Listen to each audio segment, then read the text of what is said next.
નમસ્કાર મિત્રો, હું રાજેશ ભાસ્કર આપ સૌનું યુટ્યુબમાં આપણી આ ચેનલ પર સ્વાગત કરું છું.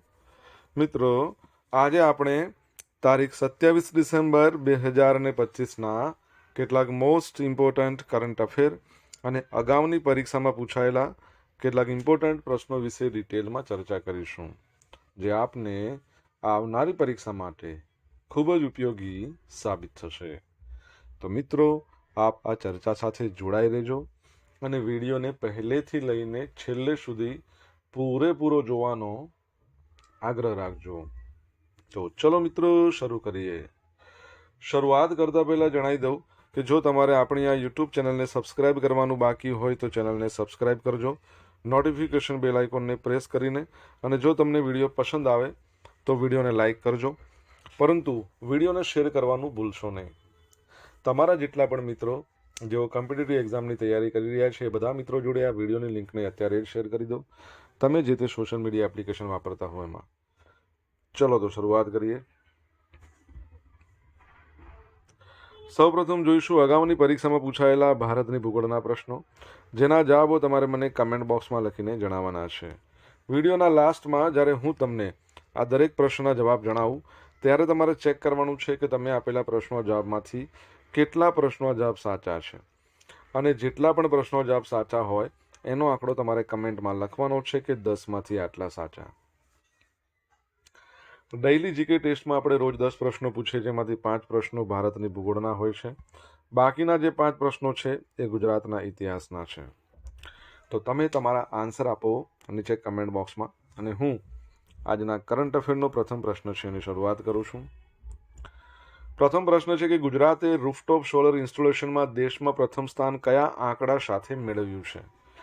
તો ગુજરાતે 5 લાખ સોલર ઇન્સ્ટોલેશન છે ને એનો આંકડો પાર કરી દીધો છે અને આખા ભારતમાં નંબર 1 મેળવ્યો છે. તો 5 લાખથી વધુ રહેણાંક, અને એ પણ યાદ રાખજો કેવા છે, રેસિડેન્શિયલ રૂફટોપ સોલર સિસ્ટમ સ્થાપિત કર્યા છે અને સમગ્ર ભારતમાં નંબર 1 રહ્યું છે. અને આ સફળતા પ્રધાનમંત્રી નરેન્દ્ર મોદી એમના દ્વારા લોન્ચ કરવામાં આવી હતી પીએમ સૂર્યઘર મુફ્ત બિજલી યોજના. ખબર છે કયા વર્ષમાં આવી હતી? 2024. અને દર મહિને કેટલા યુનિટ વીજળી ફ્રી મળે છે તમારે કહેવાનું છે. ટોટલ 1 કરોડ ઘરો ઉપર સોલર આ જે સિસ્ટમ છે એ સ્થાપિત કરવામાં આવશે, અને 75,000 કરોડ રૂપિયાનો ખર્ચો થવાનો છે, એટલું બજેટની ફાળવણી થઈ છે. મુખ્ય સિદ્ધિઓ અને આંકડાકીય માહિતી જોઈ લઈએ આપણે. તો સ્થાપિત ક્ષમતા છે એમાં રાજ્યની અંદર 1879 મેગાવોટની ક્ષમતા, આટલી ક્ષમતાના રૂફટોપ સોલર ઇન્સ્ટોલેશન કરવામાં આવ્યા છે. ફૂલ ઇન્સ્ટોલેશનની વાત કરીએ, કુલ ઇન્સ્ટોલેશન, તો વિવિધ યોજનાઓ હેઠળ રાજ્યમાં અત્યાર સુધીમાં 11 લાખથી વધુ સોલર રૂફટોપ સ્થાપિત થયા છે, અને સબસિડીનો લાભ રહેણાંક ગ્રાહકોને ટોટલ 3,778 કરોડની સબસિડી પણ આપવામાં આવી છે. ભવિષ્યમાં શું લક્ષ્યાંક છે? તો આપણો લક્ષ્યાંક એવો હશે કે માર્ચ 2027 આવે ને ત્યાં સુધી 10 લાખ ઘરો ઉપર સોલર સિસ્ટમ લગાડવાની. 5 લાખ તો અત્યારે આપણે થઈ જ ગયા છે, એટલે કે 50% લક્ષ્યાંક તો અત્યારે જ પૂરો કરી દીધો છે.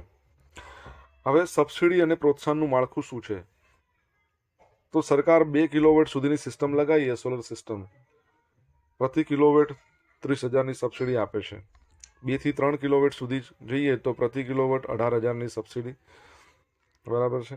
અને 3 કિલોવોટ સુધીની ક્ષમતા માટે મહત્તમ 78,000 સુધીની સબસિડી મળે છે.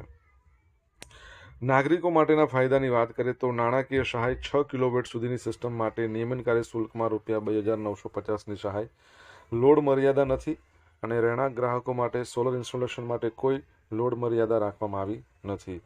વધારાની આવક ગ્રાહકોને વધારાની વીજળી ગ્રીડમાં વેચી શકે છે, એના માટે કોઈ બેન્કિંગ ચાર્જ લેવામાં આવતો નથી. આગામી 10 જાન્યુઆરીથી રાજકોટમાં યોજાનારી છે વાઇબ્રન્ટ ગુજરાત રિજનલ કોન્ફરન્સ, એ દરમિયાન પ્રેરણાદારી સાફલ્ય ગાથાઓ રજૂ કરવામાં આવશે. ઓકે, યાદ રાખજો, ગુજરાત નંબર 1 પર સોલર રૂફટોપ ઇન્સ્ટોલેશનમાં. દર વર્ષે international Day of Epidemic preparedness ક્યારે મનાવવામાં આવે છે? આજનો દિવસ, તારીખ 27મી ડિસેમ્બર. તો દર વર્ષે રોગચાળાઓ છે ને એની તૈયારીઓનો આંતરરાષ્ટ્રીય દિવસ, એટલે કે એને રોકવા માટેની તૈયારીઓ કરવા માટેનો દિવસ. વર્ષ 2019-20માં કોરોના વાયરસ રોગચાળાએ સમગ્ર વિશ્વમાં લાખો લોકોના જીવનને અસર કરી હતી. તેથી જ યુનાઇટેડ નેશન જનરલ એસેમ્બલીએ ડિસેમ્બર 2020માં ઠરાવ અપનાવ્યો અને દર વર્ષની 27મી ડિસેમ્બરને International Day of Epidemic Preparedness જાહેર કર્યો હતો. 2020માં પ્રથમ વખત આ દિવસ મનાવવામાં આવ્યો. 2024 અત્યારે 2025 છે ને, 2025માં 6ઠ્ઠી આવૃત્તિ છે. આ કેટલી? 6ઠ્ઠી. આ દિવસ રોગચાળાને અટકાવવા, રોગચાળા સામે તૈયારી અને રોગચાળા સામે જરૂરી ભાગીદારીના મહત્વને દર્શાવવા માટે મનાવવામાં આવે છે. એપિડેમિક એ ટૂંકા ગાળામાં કોઈ ચોક્કસ વસ્તીના લોકોના પ્રમાણમાં રોગનો ઝડપી ફેલાવો આપણે કહી શકીએ. COVID-19 કોઈને ખબર છે એનું ફૂલ ફોર્મ શું થાય? કોરોના વાયરસ જે આવ્યો હતો ને એનું ફૂલ ફોર્મ, COVID-19નું ફૂલ ફોર્મ તમારે જણાવવાનું છે. આન્સર કમેન્ટ બોક્સમાં લખીને.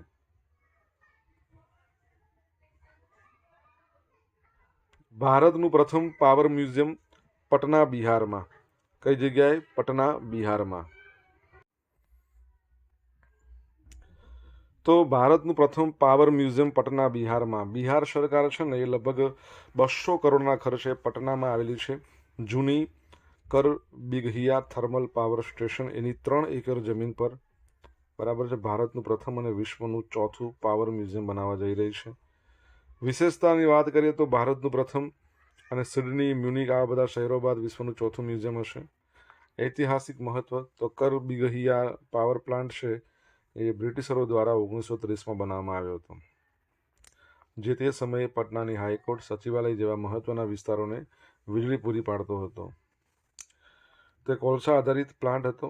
1984માં બંધ કરવામાં આવ્યો હતો. આ મ્યુઝિયમ ઉર્જાના ઇતિહાસ, વીજળીના ઉત્પાદનોની પ્રક્રિયા, આધુનિક નવીનીકરણ ઉર્જા છે એના વિશે જાગૃતિ ફેલાવશે. તેમાં જૂની ટર્બાઇન અને 126 ફૂટ ઊંચી ચીમની જેવા ઐતિહાસિક સ્થાપત્યોને પ્રદર્શન માટે સાચવવામાં આવશે. ઓકે, મ્યુઝિયમની વાત આવી, તમને ખબર હોય રિસન્ટલી આપણે ભણ્યા હતા કે કોઈ એક જ સભ્યતા ધરાવતું એક જ જગ્યાએ વિશ્વનું સૌથી મોટું મ્યુઝિયમ બનાવવામાં આવ્યું છે. કઈ જગ્યાએ, શું નામ છે એનું? તમને જો ખ્યાલ હોય તો તમે કમેન્ટ બોક્સમાં લખીને જણાવી શકો છો.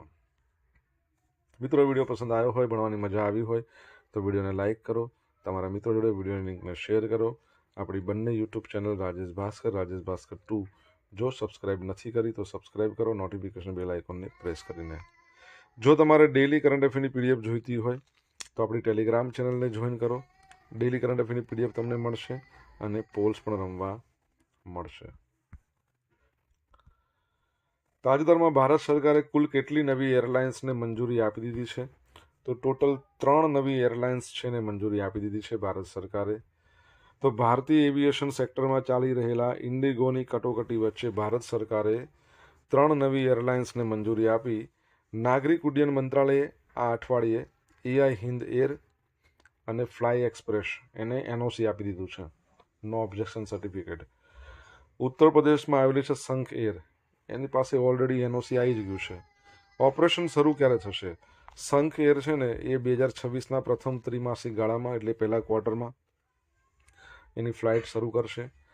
અને અલ હિન્દ એરની વાત કરીએ અને ફ્લાય એક્સપ્રેસ, એ પણ એવું કહે છે કે 2026માં આપણે 26ના વર્ષમાં ચાલુ કરી દઈશું. ઓકે, હવે આપણે એના વિશે વાત કરીએ તો અલ હિન્દ એર છે ને કેરળમાં આવેલી છે. અલ હિન્દ ગ્રુપ દ્વારા પ્રમોટ કરાયેલી એરલાઇન છે. એનું હબ કોચીમાં રહેશે. શરૂઆતમાં ATR 72600 એરક્રાફ્ટ સાથે પ્રાદેશિક કનેક્ટિવિટી પર ધ્યાન આપશે. ફ્લાય એક્સપ્રેસની વાત કરીએ તો હૈદરાબાદ સ્થિત છે. આ એરલાઇન કુરિયર અને કાર્ગો ઓપરેશન પર ધ્યાન કેન્દ્રિત કરશે. તેનું મુખ્ય મથક હૈદરાબાદના બેગમપેટમાં રહેશે.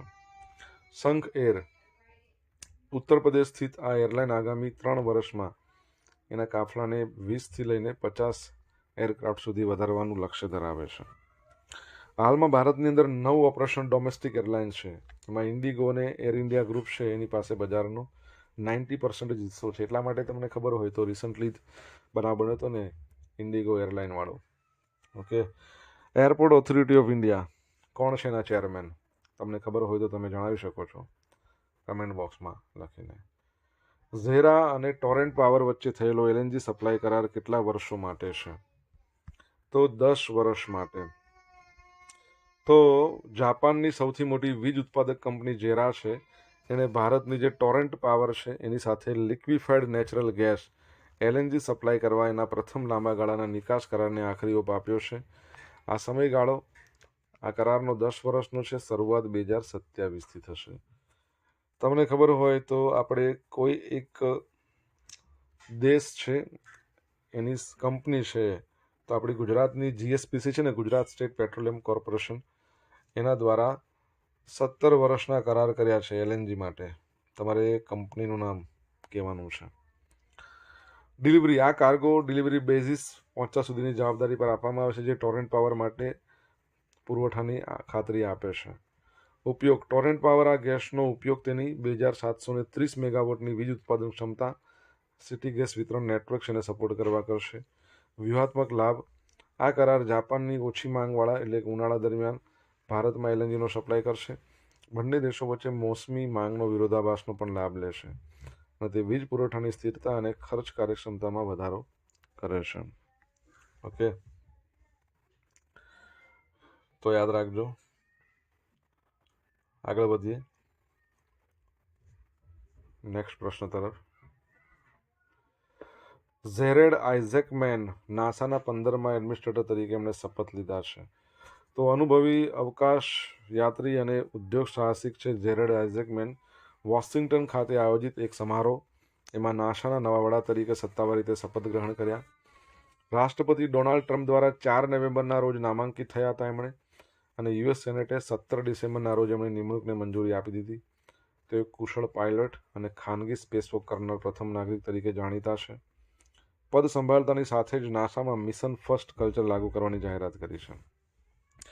તેમના મુખ્ય લક્ષ્યો: અમેરિકન અવકાશ યાત્રીઓને ફરીથી ચંદ્ર પર મોકલવા, તે કાયમી માનવ હાજરી સ્થાપિત કરવી, ભવિષ્યમાં મંગળ પર અમેરિકન ધ્વજ લહેરાવવાના વિઝન એના પર કામ કરવાનો સમાવેશ થાય છે. કમર્શિયલ સ્પેસ ફ્લાઇટ ક્ષેત્રનો બહોળો અનુભવ ધરાવતા આઇઝેકમેન હવે વિશ્વની સૌથી મોટી સ્પેસ એજન્સીનું નેતૃત્વ કરીને અવકાશ સંશોધનના નવા યુગની શરૂઆત કરશે. NASA, national aeronautics and space administration, સ્થાપના થઈ હતી 29મી જુલાઈ 1958માં. 1958 છે એની વાત કરીએ તો 1958ની અંદર આપણા ડીઆરડીઓની પણ સ્થાપના થઈ હતી. ઓકે, હેડક્વાર્ટર એનું ક્યાં આવેલું છે?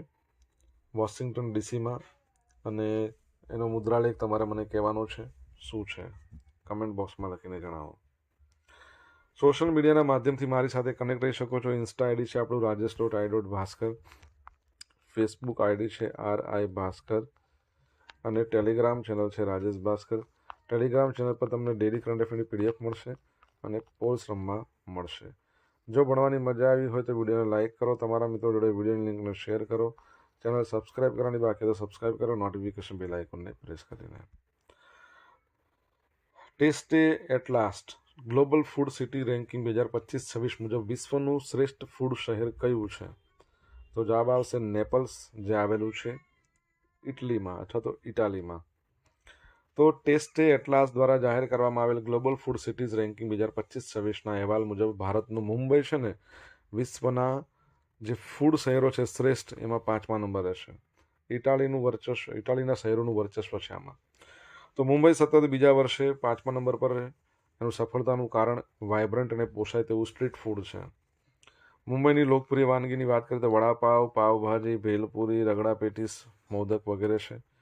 ટોપ 100માં સામેલ અન્ય ભારતીય શહેરોની વાત કરીએ તો દિલ્હી 48મા નંબરે છોલા ભટુરે બટર ચિકન માટે પ્રખ્યાત છે. અમૃતસર 53મા નંબર કુલચા અને પંજાબી વાનગીઓ. હૈદરાબાદ 54મો નંબર પ્રખ્યાત હૈદરાબાદી બિરયાની. કોલકાતા 73મો નંબર કાઠી રોલ્સ અને બંગાળી મીઠાઈઓ. ચેન્નઈ 93મો નંબર ઇડલી, ઢોસા અને ફિલ્ટર કોફી. હવે આપણે ટોપ 10માં કયા કયા દેશો છે એ જોઈએ, એટલે ટોપ 10માં કયા કયા દેશોના કયા શહેરો છે. નેપલ્સ ઇટાલીનું નંબર 1, પિઝા માર્ગરીટા. મિલાન એ પણ ઇટાલીનું second number, Bologna Italy third number, Florence ઇટાલીનું ચોથો નંબર અને મુંબઈ ભારતનું 5મો નંબર. પછી પાછું ઇટાલીનું જેનોવા છે, પછી પ્રેરિસ છે ફ્રાન્સનું, પછી ઓસ્ટ્રિયાનું વિનેયા, ઇટાલીનું રોમ અને પેરુનું લીમા છે. તમે જોશો ને તો મોસ્ટ ઓફ બધા દેશો યુરોપના છે, ખાલી આપણું આ એશિયામાંથી એક જ છે. બરાબર છે? ઓકે, એશિયાનું કોઈ નથી. તમને ખબર હોય તો રિસન્ટલી ટાઈમ આઉટ દ્વારા એક રિપોર્ટ બહાર પાડવામાં આવ્યો તો વિશ્વના ને એશિયાના ખુશહાલ શહેરો નંબર 1 પર કોણ હતું તમારે જણાવવાનું છે. ઇટાલીની જ વાત ચાલી રહી છે. ઇટાલી જેના સમગ્ર રાષ્ટ્રીય ભોજન માટે યુનેસ્કોની માન્યતાને મળી ગઈ છે.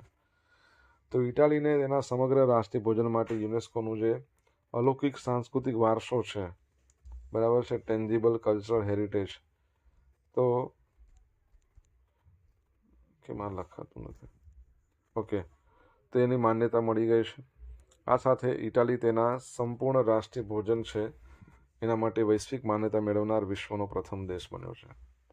આ ઐતિહાસિક નિર્ણયની જાહેરાત ડિસેમ્બર 2025માં દિલ્હીમાં યુનેસ્કોની સાંસ્કૃતિક એસેમ્બલી દરમિયાન કરવામાં આવી હતી.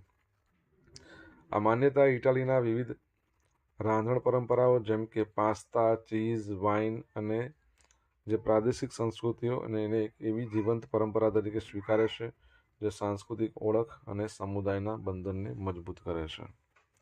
ઇટાલી રોમ એનું કેપિટલ છે અને એના પ્રાઇમ મિનિસ્ટર જ્યોર્જિયા મેલોની એમણે પોતાની આત્મકથા લખી હતી, જેની પ્રસ્તાવના આપણી ભારતીય ભાષા માટેની પ્રસ્તાવના નરેન્દ્ર મોદી સાહેબ આપણા પ્રાઇમ મિનિસ્ટરે લખી છે. ઇટાલીનો એક સાહિત્ય પ્રકાર છે ને, એ આપણા ગુજરાતી સાહિત્યમાં આવ્યો છે. તમને ખ્યાલ હોય તો તમે જણાવી શકો છો. હવે જોઈશું અગાઉની પરીક્ષામાં પૂછાયેલા ભારતની ભૂગોળના પ્રશ્નો. પહેલો પ્રશ્ન, નીચેના પૈકી કયો ધાન્ય પાક ભારતમાં સૌથી વધુ વાવેતર વિસ્તાર ધરાવે છે? ચોખા. ભારતનો સૌથી લાંબો એક્સપ્રેસ વે આગ્રાથી લખનઉ. રણથંભોર રાષ્ટ્રીય ઉદ્યાન શાના માટે પ્રખ્યાત છે? વાઘ માટે. નીચેના પૈકી કયા પ્રકારની જમીનો ભારતને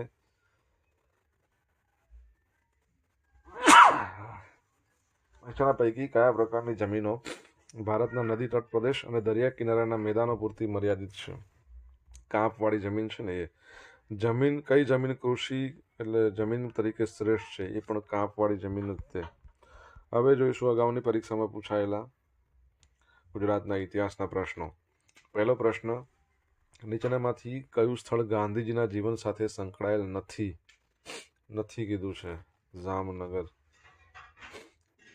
ભારતમાં સતી પ્રથા પ્રતિબંધ કાનૂન ક્યારથી અમલમાં આવ્યો? તો 11 જુલાઈ 1832. ભારત સ્વતંત્ર થયું ત્યારે વર્ષ 1947માં ઇંગ્લેન્ડના પ્રધાનમંત્રી કોણ હતા? એટલી. આમાંના કોણે શાંતિનિકેતનની સ્થાપના કરી હતી? રબિન્દ્રનાથ ટાગોર. ચોથા મૈસૂર વિગ્રહ વખતે ગવર્નર કોણ હતા? ગવર્નર જનરલ તો લોર્ડ વેલેસ્લી. હવે આપણે જોઈશું ગઈકાલે પૂછેલા પ્રશ્નનો જવાબ. પહેલો પ્રશ્ન, અમદાવાદ શહેર માટે પ્રથમ મેક ઇન ઇન્ડિયા મેટ્રો ટ્રેનનું લોન્ચિંગ કોણે કર્યું? તો આપણા મુખ્યમંત્રી શ્રી ભૂપેન્દ્રભાઈ પટેલે. સેકન્ડ પ્રશ્ન, તાજેતરમાં કોની નાલસા યુનિવર્સિટીમાં આંબેડકર ચેર પ્રોફેસર તરીકે નિમણૂક થઈ છે? તો ભારતના 52મા નંબરના CJI justice BR Gavai. Okay. હવે મિત્રો આજે પૂછેલા પ્રશ્નોના જવાબ જોઈ લઈએ. પહેલો પ્રશ્ન શું હતો? તો PM સૂર્યઘર યોજના અંતર્ગત દર મહિને 300 યુનિટ ફ્રી મળે છે. સેકન્ડ નંબરનો પ્રશ્ન, COVID-19નું ફૂલ ફોર્મ? તો કોરોના વાયરસ ડિસીઝ 2019. ત્રીજા નંબરનો પ્રશ્ન, તો વિશ્વનું સૌથી મોટું કોઈ એક સભ્યતા ધરાવતું અને એક જ જગ્યાએ હોય એવું મ્યુઝિયમ ઇજિપ્તમાં બન્યું છે? The grand Egyptian museum. ચોથા નંબરનો પ્રશ્ન, એરપોર્ટ ઓથોરિટી ઓફ ઇન્ડિયાના ચેરમેનનું નામ શું છે? વિપિન કુમાર. પાંચમા નંબરનો પ્રશ્ન શું હતો? નાસાનો મુદ્રાલેખ શું છે? For the benefit of all. For the benefit of all. છઠ્ઠા નંબરનો પ્રશ્ન કે આપણી GSPC છે એ GSPCએ કતાર એનર્જી એની જોડે 17 વર્ષના કરાર કર્યા છે LNG માટે. સાતમા નંબરનો પ્રશ્ન, સૌથી ખુશહાલ શહેરમાં મુંબઈ નંબર 1 પર છે રિસન્ટલી આવેલા રિપોર્ટ મુજબ. અને ઇટાલીનો સાહિત્ય પ્રકાર ઇટાલીનો કયો છે? સોનેટ, જે ગુજરાતી સાહિત્યમાં આવેલો છે. હવે જોઈશું ગઈકાલના કરંટ અફેરમાંથી પૂછેલા કેટલાક ઇમ્પોર્ટન્ટ પ્રશ્નો જેના જવાબો તમારે કમેન્ટમાં લખવાના. પહેલો પ્રશ્ન, તાજેતરમાં કોને મુખ્યમંત્રીના પ્રિન્સિપલ સેક્રેટરી તરીકે નિયુક્ત કરવામાં આવ્યા છે? સેકન્ડ પ્રશ્ન છે કે DRDOએ આકાશ એનજી મિસાઇલ સિસ્ટમનું કયું પરીક્ષણ સફળતાપૂર્વક પૂરું કર્યું છે? તો જવાબ આવડતો હોય તો કમેન્ટ બોક્સમાં લખીને જણાવજો. તો આ હતા આજના દિવસના કેટલાક મોસ્ટ ઇમ્પોર્ટન્ટ કરંટ અફેર. સાથે આપણે જોયું અગાઉની પરીક્ષામાં પૂછાયેલા ઇમ્પોર્ટન્ટ પ્રશ્નો એના જવાબોની સાથે. આશા રાખું બધાને ભણવાની મજા આવી હશે. મજા આવી તો વિડીયોને લાઇક કરો, તમારા મિત્રો જોડે વિડીયોની લિંકને શેર કરો. આપણી બંને યુટ્યુબ ચેનલ રાજેશ ભાસ્કર 2 જો સબસ્ક્રાઇબ કરવાનું બાકી હોય તો સબસ્ક્રાઇબ કરો, નોટિફિકેશન બેલ આઇકોનને પ્રેસ કરીને. તો મિત્રો thank you so much for watching this video. Have a nice day. જય હિન્દ, જય ભારત, જય જય ગરવી ગુજરાત.